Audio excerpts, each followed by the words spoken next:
Hello everybody and welcome to tonight's Elite Dangerous live stream. You know me, my name is Paige Harvey, I'm a community manager here at Frontier Developments, and today I am joined by a very special guest. I am joined by lead render programmer Kay Ross. So Dr. Kay Ross. Indeed. Yes. How are you today, Kay? I'm very well, thank you. How are you? I'm pretty good actually. Got some very lovely news from a member of the community, which is great. But so Kay, you've not been on too many of our streams. Why don't you explain to our beautiful community who you are and what it is you do here at Frontier? So, as Paige introduced me, so thank you very much. My name is Kay.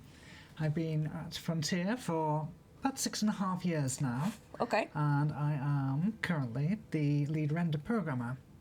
And what that means is with the massive help of my team, manage the code which translates all of the maths and the shader effects into what you see on the screen. Mm-hmm.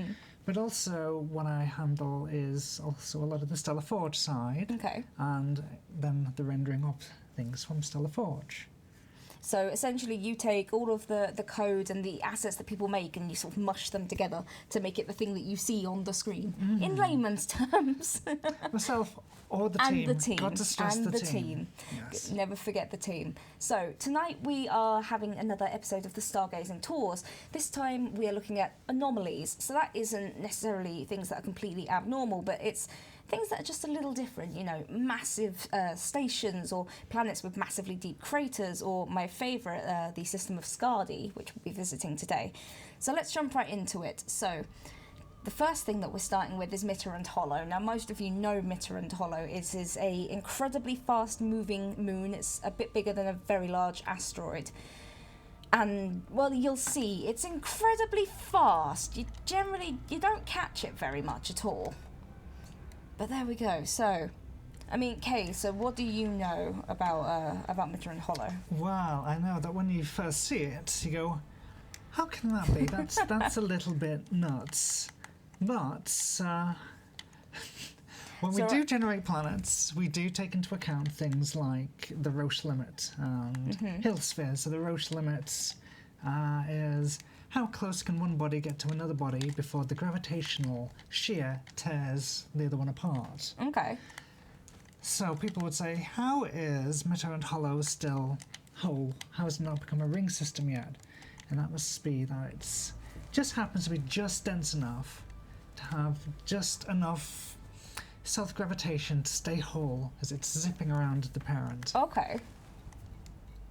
So, there we go. Apologies, I had to just sort out my keybinds. I'd been playing with them and may have broken them a little bit, but I've got sorted now. Now, what we're going to do is we're going to use Supercruise Assist. Now, the Supercruise Assist actually isn't fast enough to catch up with Mitterrand Hollow, which I find really funny.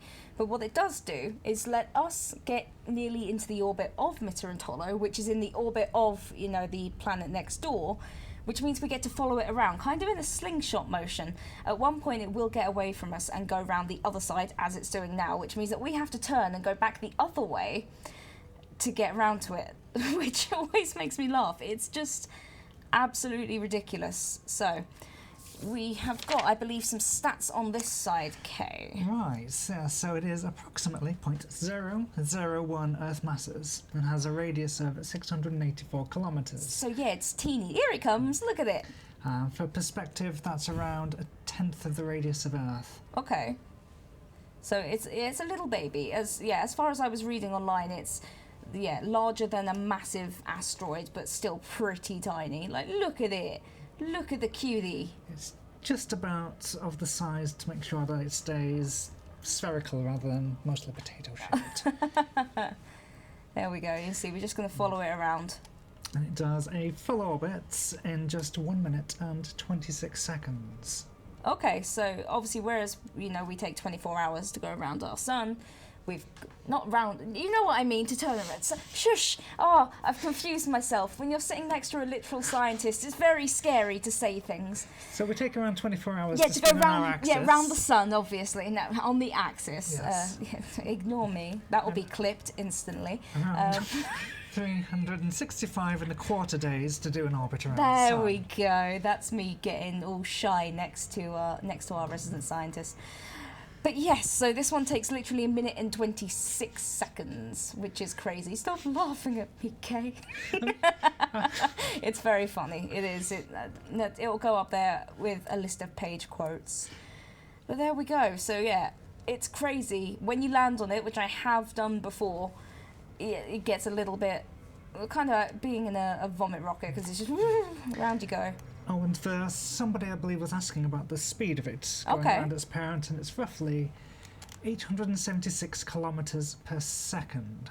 Ah, that's not friendly. That's really not friendly. I mean, it's cute and all that, but no, I'm good. I'm very good. So hold on, if we perch for a moment, we should see it come round, as long as obviously we keep it in our sights. Whee! Just gonna go. There it is! There we are. It's just reminding me very much of Fifth Element right now. Just the evil coming round. So what would it be like to live on this? Oh, well, first of all, you'll be bouncing around like mad, with the gravitational attraction being somewhat less than you're used to. Now, no matter that the gravity is less than you're used to, you still have momentum, so you'd likely find yourself falling over quite a lot. What you see in videos of astronauts on the moon, you see them keep tumbling over comically. So it's very, very difficult to stop yourself. It's a very different way of moving around. Well, you'd likely need to live in some kind of habitat. It's probably underground there. You're exposed to the vacuum of space and the solar wind. Yeah.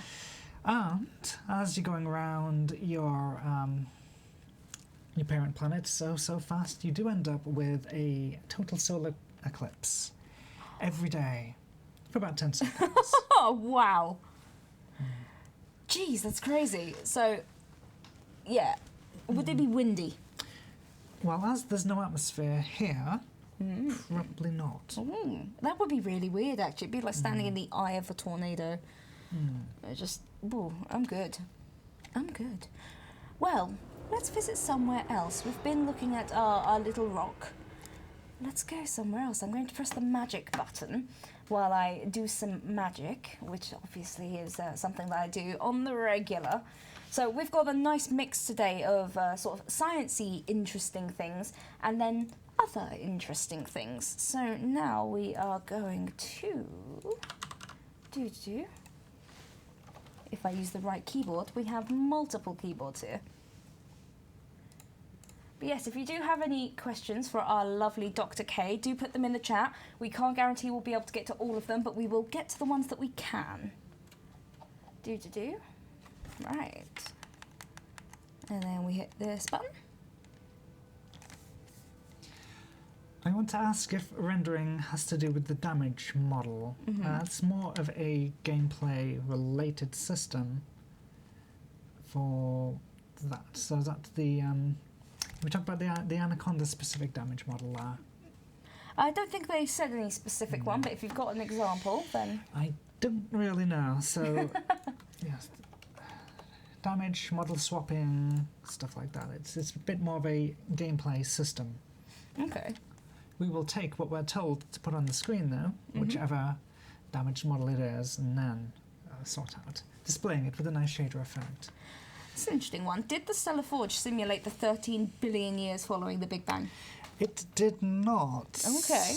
But we started with the Milky Way generated in its current state, in its current pattern, with its current mass. Okay.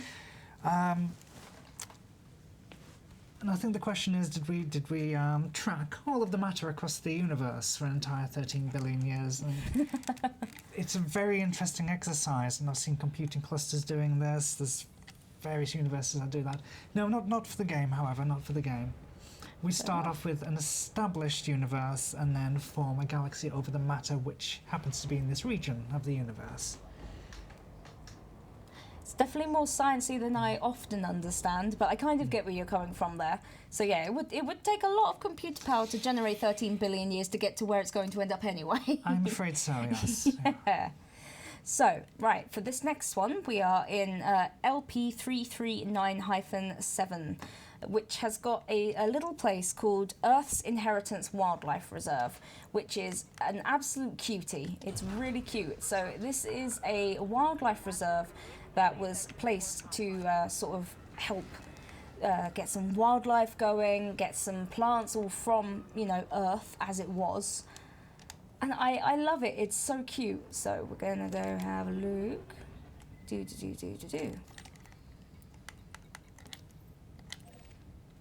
There we go. Right. There we go around. What is your favourite creation in the game, Kay? Oh, right. It's a tough one because there's a lot of creations in the game. There's a lot of things in the game.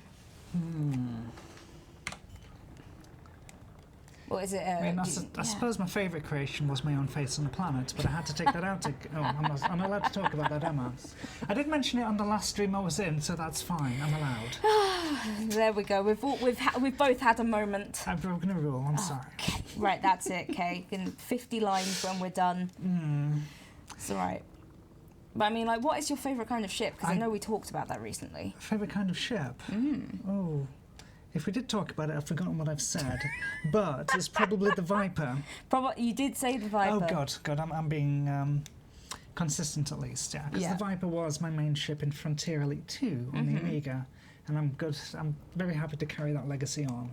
Okay. In terms of my favourite Stellar Forge things, I've thought of a better answer, and that is the Gas Giants. Okay. So that was some work from a very long time ago now for the initial release. I was setting up the... working with others to set up the cloud bands and the turbulent points in between them and the coloration of them. The coloration being based on the temperature and cloud depth. So as the gas giants gets larger and they've got more internal heating, you get different clouds forming from different elements, different materials. Okay. So you're going from cloudless blue to the yellowish clouds of Saturn and Jupiter, and brownish for the ammonia, and then grey for the water vapour, finally being clouds. And I recommend looking up the Zadarsky classification of gas giants. The what? Zadarsky classification. Okie dokie. As you'll notice, I'm trying to land without being able to see. If I was sensible, I'd use my night vision, but I'm not. And I just want to put my ship down so I can show you this.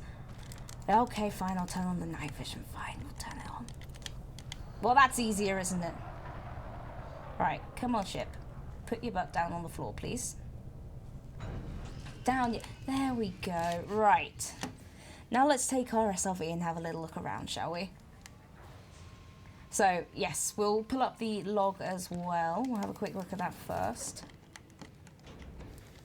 So, I've already been here, so I picked up earlier. So, wildlife parks. So, where we currently are, this was a place set up by Starship Enterprises, as you do, who took a small company of bioengineers, and then they wanted to create essentially a space zoo. So they bought genetic data from the Mother Gaia Democratic Party in Seoul. They took it with them over here to LP339-7, and they started growing it a bit, you know, Jurassic Park style. And they've got two big domes, and in one dome they've got plants, and in the other dome they've got animals, and they have everything from birds to humpback whales. It's pretty crazy, absolutely crazy. They also use the facility to breed horses, because the CEO really likes horses, and so he has his own farm, essentially. Let's go. So did they specifically grow a lot of humpback whales, just in case we get the scenario from Star Trek 4? I'm guessing that is what happened, yes. Right, let's get over there first. Whee! Hearing that rattle again. Okay, right, and we'll need to do what I did earlier, well, not do what I did earlier and crash the SRV into the floor and explode it. Let's not do that, that would be better. Like a planet zoo. It is a bit more like a zoo planet, but yeah, I mean, already you can see the size of this facility, because I think one thing with Elite Dangerous is everything feels, you know, a pretty decent size, and then you get anywhere near it and it's like, oh, that's massive. And then when you look at it in VR, Yeah. it really blows you away, if I may say so myself. Del Monte, I launched because I wanted to be able to see like the whole outside of it, sort of scope-wise. But there we go. And yes, my hair does match the HUD now, which is pretty. Oh my gosh! I hear the rock. Okay, continuing on. So yeah, I don't think we have any more notes on this one. It's just cute. I just like it. I like that, you know, the Gaia guys kept loads of bits of DNA and just put them in giant space domes and said, hey, look, we've got whales now. It's kind of a thing happening now in that there's various seed vaults across the planet. There is, yes. We're saving genetic information in case something terrible happens. And of course, something terrible is happening, but yeah. we hope the vaults won't be necessary. No. It would be handy if they weren't, but I don't believe you can hear the whales if you get close enough. I think they're sleeping, so... But yeah, I love this place. It's such a strange little place to find. Such a strange little place, but I like it. I don't know how the whales feel about it being so dark, but you know. There we are. So yeah, just a cute little location, this one. Got our skimmers checking for naughty peoples. Believe there's another sciencey question for you there. Right, so there was a... from Millstone Barn. Ah, hello, Millstone. Hello. So there's some published papers that the Milky Way could be up to 200,000 light years across, so a little larger, quite a bit larger than perhaps previously thought. Okay. I haven't been reading the papers myself, perhaps I should do, so it's finding the time, so much to read. That is a good point. Both from the science point of view and then the render technology point of view. Just invent a few more days in the week, Paige. Can we do that? And they tend not to be slim volumes. However, when it comes to Elite Dangerous, we won't be able to update our galaxy to reflect that. Okay. If those papers are ratified in a future date at all agrees with it, because that will change the generation of the entire galaxy itself, and all of your lovely exploration data will need to be purged. Ooh. And It all need to be changed. Here we go. So we can't drive up, but we can have a quick look inside, and as we can see, we've got some trees growing in here. It's very nice. Some shrubbery. Shrubbery. A shrubbery, yes. Oh, there we go. And obviously that one in the middle is very important, as we can see. Yeah, I love it. It's so calm. I'd love to go and sit in here, like with a book and a blanket. Nice little area. Good misting. And then we've got our other one over here, also with trees. More trees. I'm liking how we seem to have some evergreens and some autumn trees going on, which is nice. But yeah, lovely little area. Just a surprising little story just in the middle of nowhere, which I really liked. So we're going to hit the magic button again. And now we are going to go and have a look at the Great Annihilator. Yes. Whew. It's quite the name. It is. So, Kay, why don't you tell us a little bit about the Great Annihilator? Okay, the Great Annihilator is a very, very massive black hole in the Milky Way. Mm-hmm. If I remember correctly, which I might not do, I might be out of date. Don't at me. Should be the largest black hole other than the supermassive black hole at the galaxy centre, Sagittarius A star. Mm-hmm. So, should we talk about what black holes are? Will That would be handy. Right, so... where to start? So, when you have enough matter in a small enough region of space, really, really, really small, it gets to a point in which the gravitational well it creates, this is a very, very haphazard way of describing it, means that nothing can escape past what is called, I'm going to butcher the pronunciation, Schwarzschild radius. Or Schwarzschild radius. Okay. Which is a type of event horizon, which is not the same thing as the film with Sam Neill. Okay. It's a So you don't Right. need to scratch your eyes out with it. No, your Okay. eyes are fine as they are. So, an event horizon is a region beyond which nothing from one side can affect the other. Right, okay. It's a general description. In the case of a black hole, once something goes beyond that event horizon, it is essentially out of bounds from our universe. Right. All paths that light can take from any particle inside it point inevitably towards the centre. When you look at the maths behind how space-time works, general relativity, it's really interesting there. The description of space and time themselves, and their roles in the equation for space-time, swap. So anything inside the event horizon experiences time by its position getting closer to the centre. It cannot escape. Sweet. Okay. I wish I had a whiteboard and pens, but You wanna pull a Malik, get your whiteboard out and get explaining. So yeah, we're gonna go and have a look at what one actually looks like in the game, and we're going to go and have a look at the Annihilator, which always makes me feel a little bit nauseous. Because it's just as you start getting closer and it starts warping a little bit, and you're like, oh no, here it comes. And it's just, it's a spooky thing. But there we go. So, yes, we do have... Hold on, let me just set that into Super Cruise. So somebody's mentioned Hawking radiation. So yeah, nothing's escaping the event horizon. But everywhere in the universe, there's always particles and antiparticles being generated and then annihilating each other again. Usually happening in such a short amount of time, there's a net effect of zero. It's just a quirk of how reality works. Now, if this is happening in the event horizon, and one particle goes beyond it, that other particle is now a free, totally generated new particle flying off into the galaxy. Okay. So black holes are the source of new matter appearing into our universe. And as this is happening over time, it is shrinking the black hole down. Right. Okay. That actually kind of makes sense now.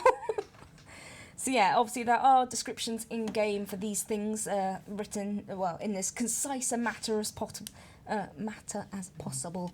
So go and have a look at that. Apparently this one is 2 million years old. Aww. Which is good. Is that old? Is that young? Is it a baby? It's a big number. It's a big one.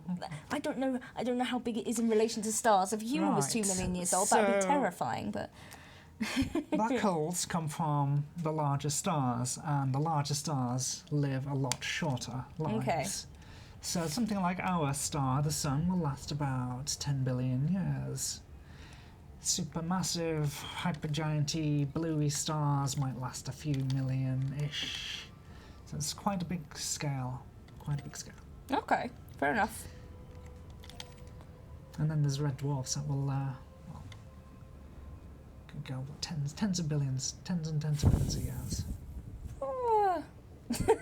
You can tell it's going right over her head while the smart one talks. When it comes to black hole science and physics, yes, very much so.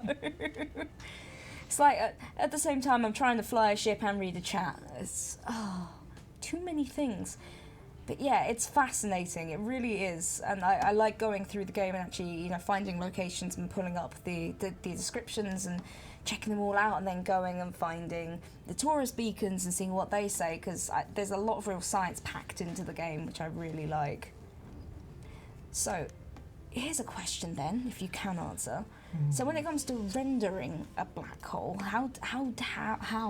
Right. So those who've been with us for quite a while will remember that the black hole rendering effects were in since the initial release. It's quite a while. It was something that was worked on quite a bit ago.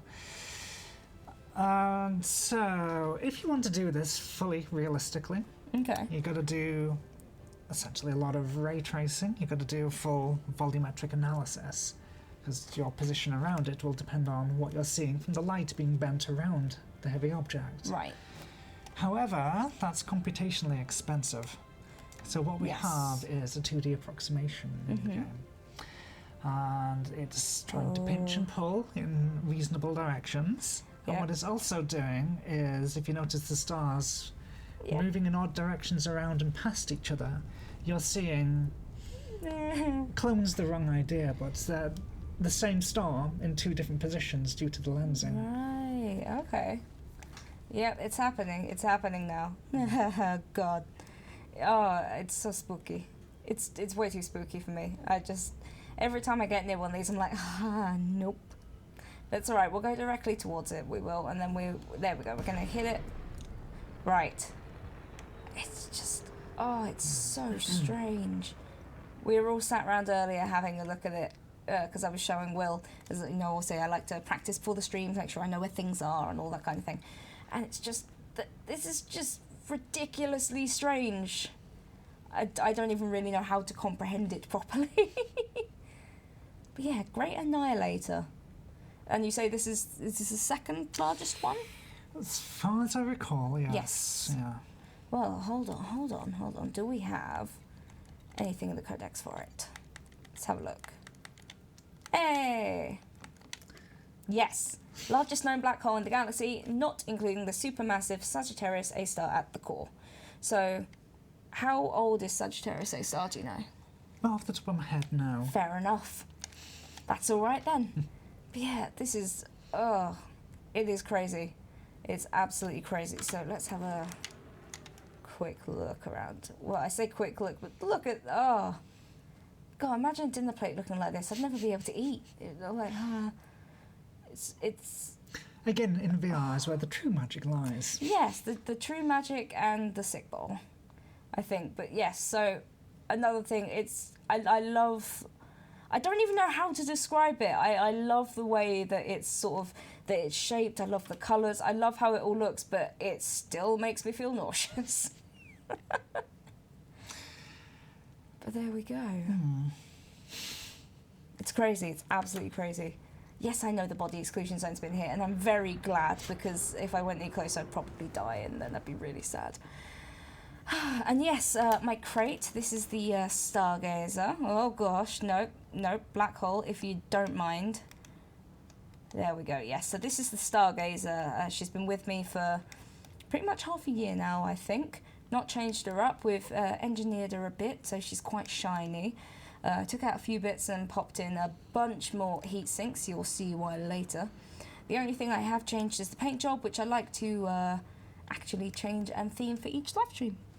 And this time we've gone for sort of yellows and oranges. There we go. Right, so we're going to hit the magic button again. Alright, where shall we go next? I think we'll go and have a look at something that people quite like, which is capital ships. But not just one, we're going to go look at 2 of them. With the right keyboard, of course. Somebody making a comment about several million black holes within a single-digit light-years distance of Sag A star. I'm not sure about the black hole classification, but there are millions of stellar bodies in real life around Sagittarius A star. It will be quite a thing to see up close in real life. Yeah, I don't, again, if I can't even comprehend it seeing one in a video game, I'm not sure I could ever comprehend seeing a real one. It's a little bit crazy. God, there you go. You must be very smart. Space stuff always exceeds my brain power. I know how you feel. I very much do. And K's not yeeting across the galaxy. I am technically yeeting K. Don't worry, it's all right. And yes, you should see the setup we have here. There are keyboards and mice and everything everywhere. So, now we are at Oterma Station in the system of Baal. Pretty simple. The reason I like this one so much is because it's pretty unassuming. You get out and it looks like any other, any other starport, any other system.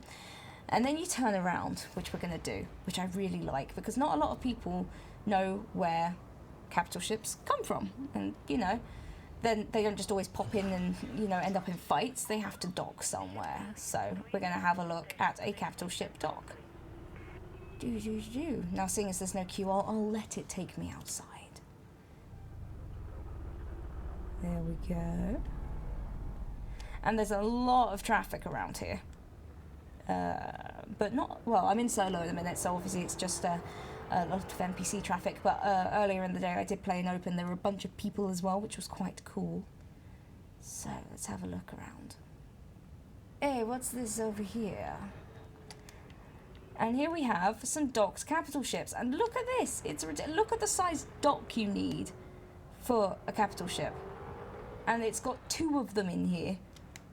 And it reminds me of like little model kits where you have to pop it out the plastic first. So let's just slow down here. I said slow down. It's close enough. Right. While we're here, let's go and have a look. So here is where they come to be repaired. As you can see, this one's been in a little bit of a scuffle. So we've got all our various tools. We can have a look inside. Hello. Pretty simple. Ambassador dock, eh? Well, hello. I bet they have a lot of Ferrero Rocher there. I'm certain they do. And there we go. Oh, no, excuse me. No firing while I'm looking around.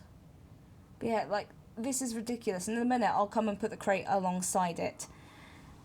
Because I was looking and was like, oh, you know, these are pretty big. That's quite impressive. And I was like, I'll put my ship near it and went, oh, these are very big. Okay.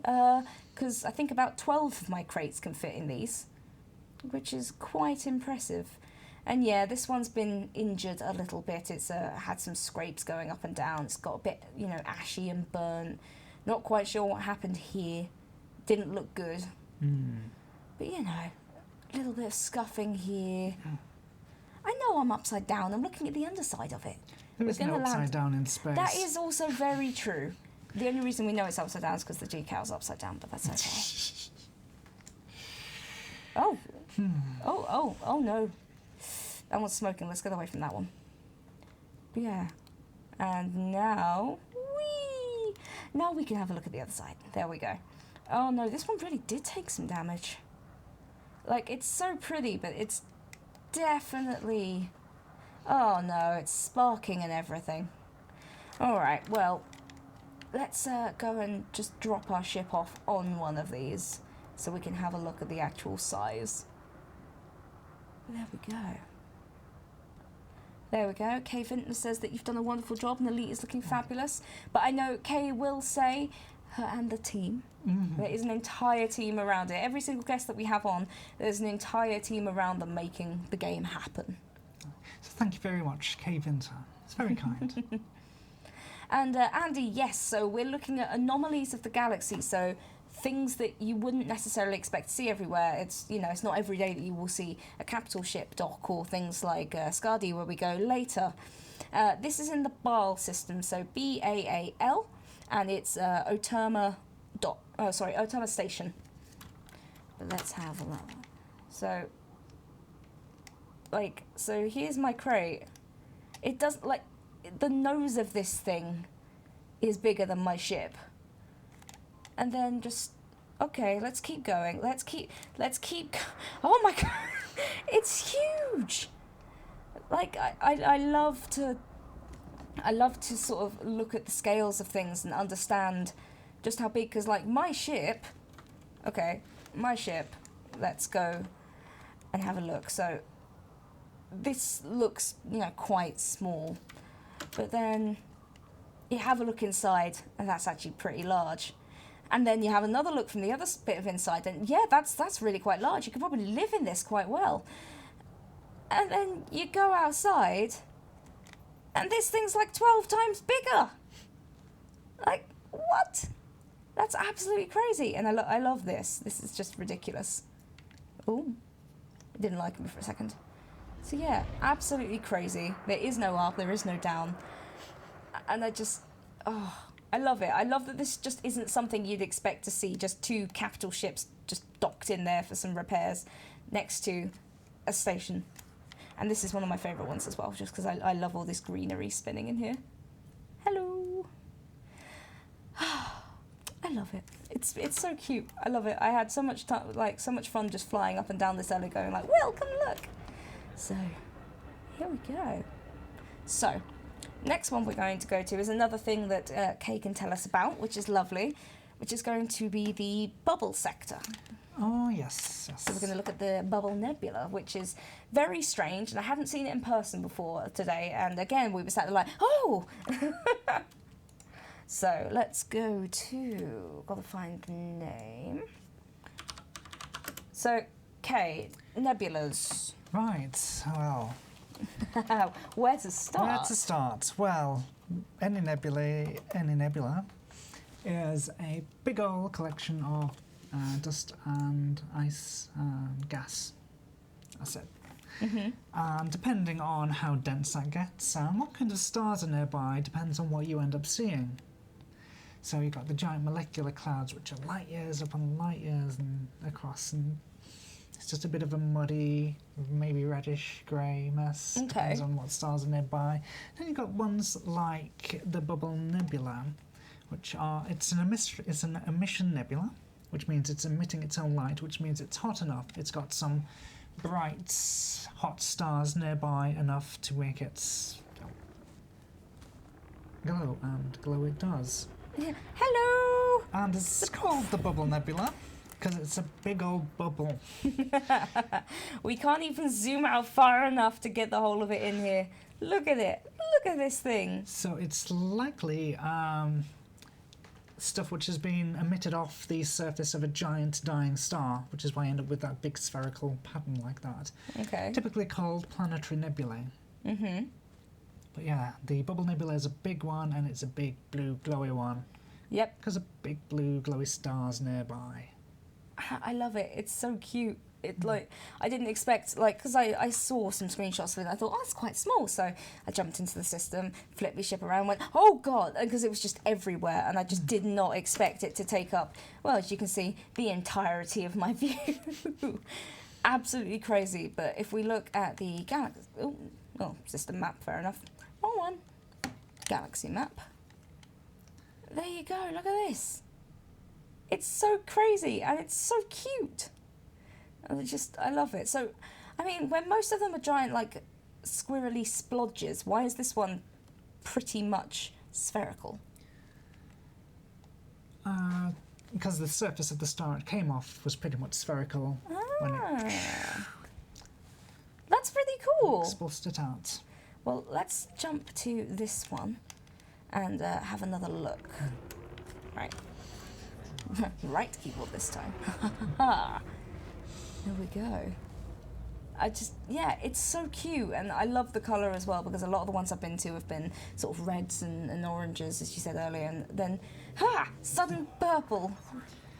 And did you do a stream with Sally I recently did, with lots of nebulae? Nebula and gas giants we went to, and then we went to a gas giant inside the nebula, which was pretty fun as well. So right, we found some giant green nebulae, gas giants, and then we found a pink nebula, which Sally loved, absolutely loved. Okay, so here we go. So we've kind of jumped into the nebula now. So it's all a bit watercolory and very sort of like fluffy on the edges instead of that nice crisp edge we could see earlier, which I love it. I love it so much. It's like jumping in a water painting. Hello. So the thing about nebulae is, from a distance or from Earth, looking through a telescope, they might appear to be somewhat solid, opaque seas of gas. But when you get closer and closer to them, they'll be harder and harder to see because they're not that dense. Okay. So they only appear solid because you're looking at all of that density in a row next to each other. When you get closer in, you're looking through less of it. It looks like it's fading out a bit. That makes sense. That does. I'm learning. I may be busy, but I'm learning. And there we are. There's my screenshot taken for the stream, as I do every time. So, back in we go. So yes, very cute. If you want to come and check them out, any of the Bubble Sector, you'll get there. So yeah, Bubble Sector PDS B42 is where we are currently. Now, we're going to go talk about a special system. Special because Elite Dangerous kind of predicted it. Kind of. Yeah. Kind of. You'll probably know what it is as I say that, so let me jump out of there. And Kay, would you like to tell us a little bit about TRAPPIST-1? Right. TRAPPIST-1 is a red dwarf system. I believe it's an M8. That's right, we've got cheat sheets as well, just in case. It wasn't always called that in Elite Dangerous. It used to have a generated name. However, I forget the exact years. It's between 2014 and 2016. There were a series of scientific papers released about a red dwarf called TRAPPIST-1, which happened to have a bunch of exoplanets around it.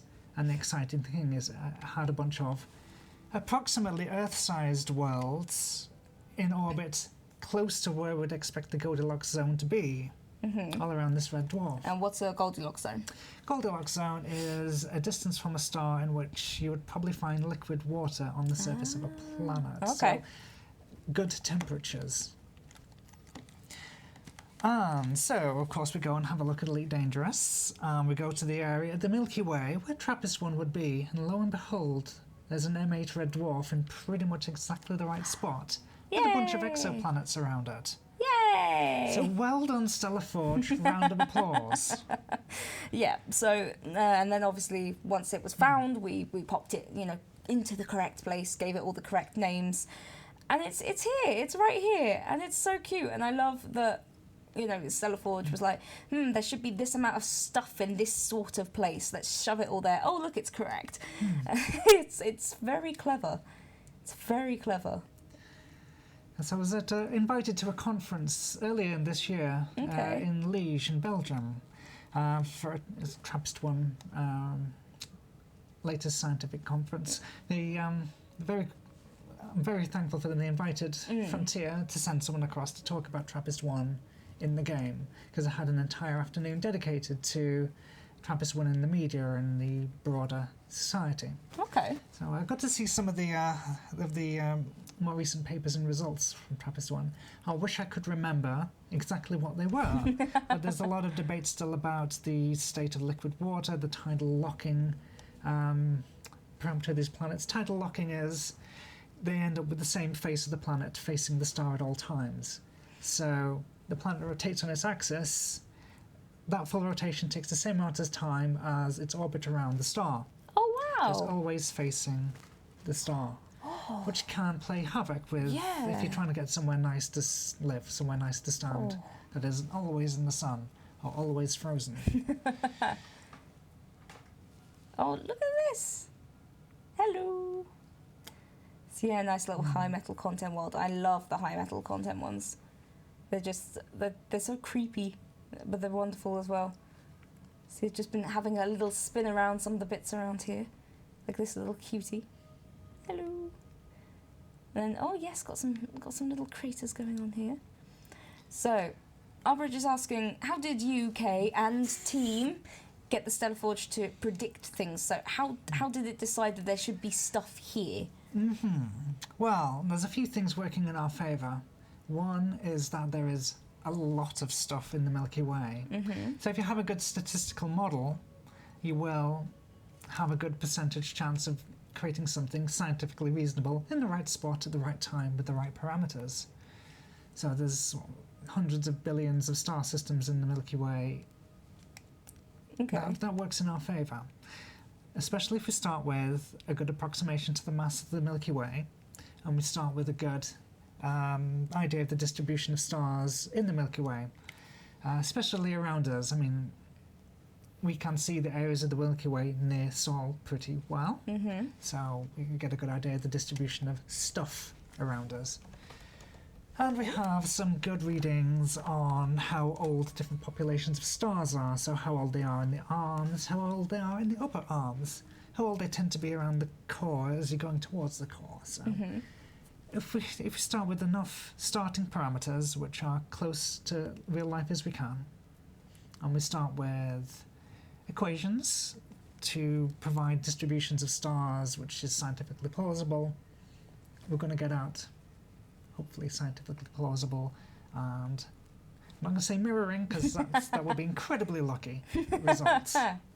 But very close, it was within light years, so which was pretty impressive. Yeah, and you can see sort of you've got Sol here, and then out it goes a bit more, and then a bit more, and then a bit more, and there's TRAPPIST right there. So yeah, pretty close actually. It's really not that far. So how far is it? I know we've got it on here somewhere. Oh, right. So the system that was placed by Stellar Forge was 39 light years away from where TRAPPIST-1 actually was, so it was moved 39 light years to be in the correct place, but that's pretty close. Ours was about 41 light years from Sol, so we only had to move it a couple of light years. That's It's not bad. almost in the exact same spot. It's pretty awesome. That is pretty awesome. Right. Now, we don't have too long left, but we're going to go and look at my my favourite place. We're going to, I've been waiting to look at this all day. So we are going to Heck Orbital, and Heck Orbital is in Skadi, which is basically hell, because Skadi is crazy. So it's a gigantic, as I say here, a Class G white-yellow star, and the body that we're going to is 2.64 light seconds from the actual star itself. It is so close that I've had to get myself ridiculous amounts of heat sinks to get there. So we'll see what we can do, and we'll see if we can actually get there without blowing up, because I managed it earlier. So and then we do this, and we grab that one. Oh, it was Heck Reserve, not Heck Orbital, my bad. Close enough. And there we are. Now, to give it credit, Heck is a very reserved word. It is Heck. There we go, so, and there we are. So, Heck Reserve, my bad. Heck Reserve is in Skadi. We're off to Skadi 1, very close, which is nice. And, so, right, as you can see, that's quite close. That's quite close. Let's go and have a look, shall we? The name, Let's though, not explode. reminds me of Scarborough and going on caravan holidays as a child. Just as warm. Just. So there we go. It's going to be fun. I came to this place earlier, and I managed to get there, and I took out my SRV, which I should. Yep, I've still got SRVs, which is good. Nah, forget you, auto launch.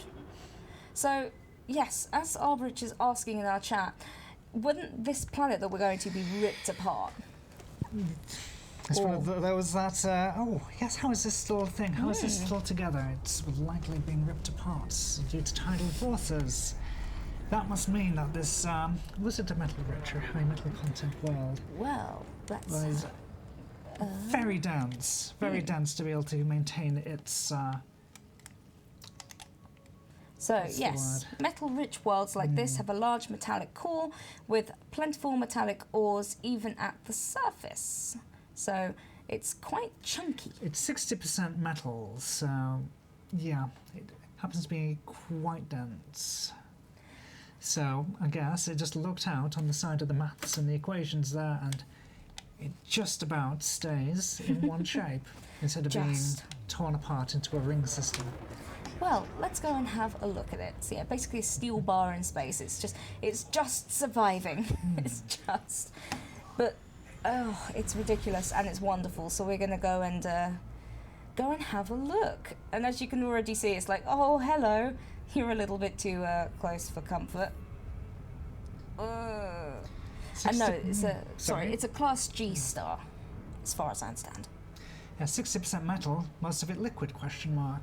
I dare say a lot of it will be. That's certainly a lot of the centre of the planet, of the core, is going to be under a lot of gravitational stress. Okay. So,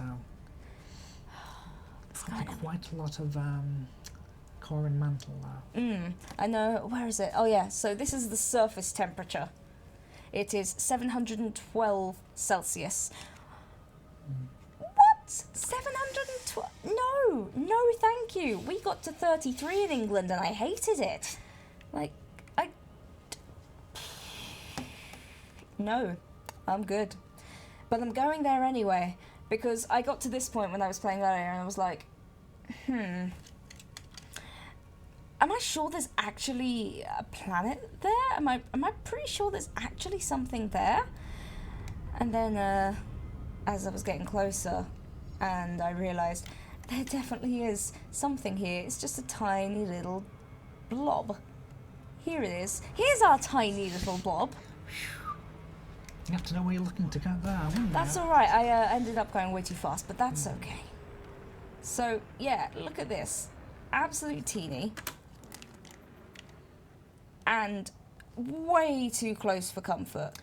Yeah, that surface of that planet's going to be getting washed in a whole bunch of solar radiation, a whole bunch of solar winds. It's going to be a constant stream of high energy particles, and it's not going to be nice to live there at all. Look at that. At least you probably wouldn't be living there very long, No. to be frank. I don't think you would be either. So what I'm going to do, because I was a silly and got distracted by the pretty, I'm going to flip back over, go back in Super Cruise and come back down gently. There we go. But I'm sorry, I saw the mention of somebody microwaving tea in the chat. Please don't do that. Just make a fresh cup. Just never do that. Never. Oh, I was flying so well up until the point I got spooked. It's not good. I have seen a couple of mentions in the chat of people who have had trouble with some credits or arcs. Please do get in touch with the customer support team. They are on hand to help you look into those things, and we are more than happy to help you look into it. So yeah, please do get in touch with them. Unfortunately, I'm not able to look into that for you, so do make a ticket, not a issue tracker report. And our mods in the chats will be able to provide you the link if you need it. Okay. Getting a bit steamy in the cockpit. No, it's fine. I brought a bunch of different heat sinks. I'm fine. Now I'm just going to not crash this time. I love that you're so close that you're still fuel scooping. Okay. This is fine. This is fine. This is fine. Come on. Oh my gosh. This is fine. Okay. Well, we're going slightly. Okay. No. Heatsink, go. I will land. I will. I'm getting my SRV down on this. Okay. All right, we're entering orbit. We're okay. There we go. It's all right. I've got plenty of heat sinks to keep me going, and we won't need them once we put the actual ship down. I've turned off a couple of other of my oh gosh modules to keep us going. No. So yeah, we are scooping fuel even as we're trying to come down. Gently does it. Yep. Okay, go. Next heat sinks up. You can do it, I believe in you. Oh, I can do it. I know I can do it. I'm doing it. I'm getting there. We'll get into glide shortly. I don't think this one's got particularly high gravity either. 0.12 G. It's alright. Okay. Look at these ridges. They're so cute. We're gonna get there. We're gonna get it. Alright, we're in glide. Yeah, we're gonna go over here.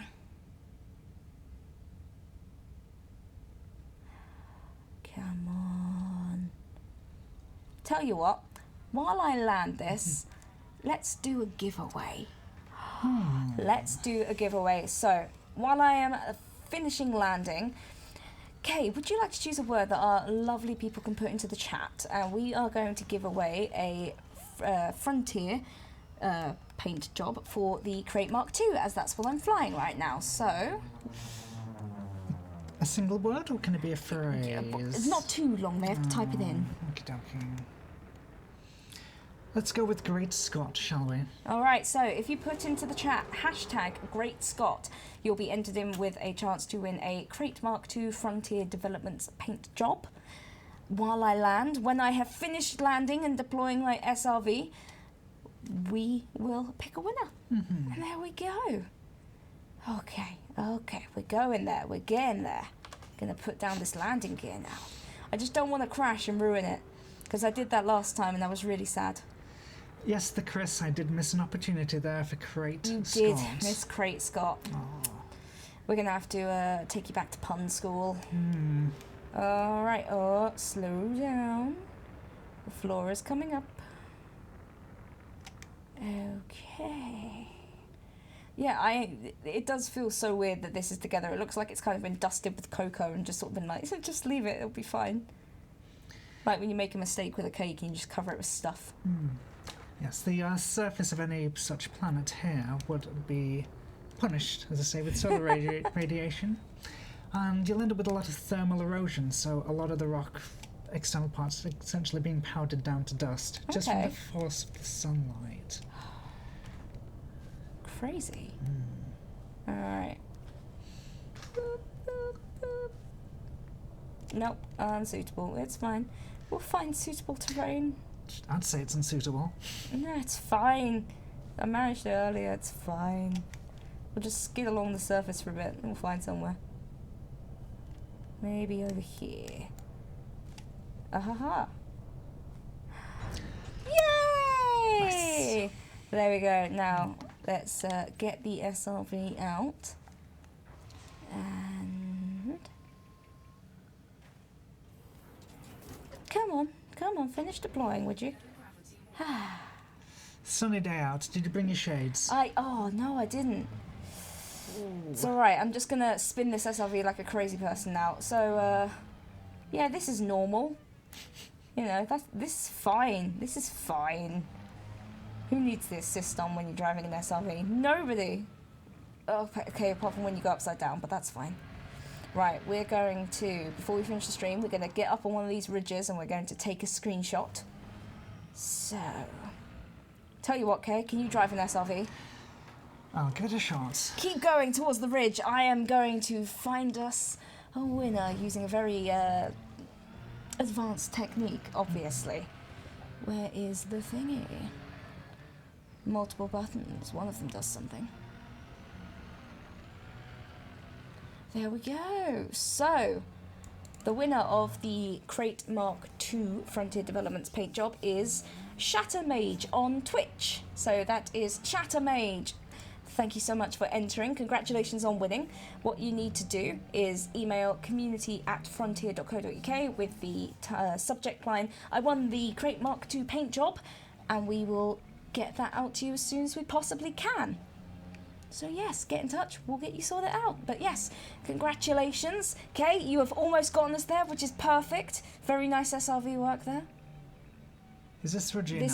This is looking ridgy enough. This is good, this is good. All right. Let's get ourselves a screenshot. Oh, well, look, you didn't even need to try. Perfect. We'll take one more as well. Nice. Be a good wallpaper, that one. There we go. Oh, look, we'll get artsy. Oh, there we go. Ooh. There we go. So, don't go here unless you want to burn up, obviously. But do go there if you want to have some fun. Just don't take a ship you care too much about unless you've got, you know, lots and lots of heat sinks. But there we go. Thank you so much for joining us today, Kay, for baffling us with science. And thank you all so much for listening to me ramble on and on.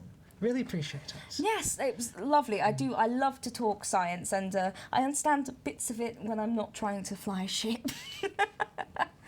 But there we go. So thank you everybody for joining us. There is one last thing just before I go, just to let you know, we are aware of some of the issues still with the September update. We have seen your reports, we have seen the issue tracker, and we have seen your comments on social. We are planning another patch, which we're expecting to come within the next few weeks. We will have more details on that as soon as we have them. So keep an eye out on our social and on our forums. We will give you all the information on the next patch, the patch notes, as soon as we have them. But thank you so much for being patient with us. Do let us know if you have any trouble and we will endeavour to help you out the best we can. But for now, good night everybody, and we will see you soon. Bye!